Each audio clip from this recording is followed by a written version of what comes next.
Hello everyone, আসসালামু আলাইকুম। আমি কথাস লাইফস্টাইল থেকে। তো আমরা বইমেলায় চলে এসেছি। এটা হচ্ছে ময়মনসিংহ টাউন হলে বইমেলা চলছে। ২২ তারিখ পর্যন্ত হচ্ছে বইমেলাটা চলবে। আসলে আমরা হচ্ছে আয়ানের ড্রয়িং ক্লাসে গিয়েছিলাম। সেখান থেকে আসার পথে দেখতে পেলাম হচ্ছে বইমেলা হচ্ছে। তো আয়ানবাবু ঘুরে, ঘুরে দেখছিল তার কি পছন্দ। আমি বললাম, "দেখো তোমার কি পছন্দ?" সে আমাকে হচ্ছে একটা সায়েন্স ফিকশনের একটা বই দেখাচ্ছিল।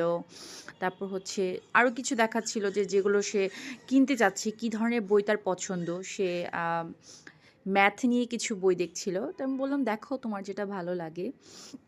সেটাই সে দেখছিল। আমি আশপাশটা একটু ঘুরে দেখছিলাম। আসলে বইমেলাটা ঠিক কবে থেকে শুরু হয়েছে তা ঠিক জানি না। বাট সেটা হচ্ছে ২২ তারিখ পর্যন্তই হবে। আপনারা চাইলে ঘুরে আসতে পারেন। এখানে সব ধরনের বই পাবেন। তো আয়ান সেটাই ঘুরে, ঘুরে দেখছে। আয়ান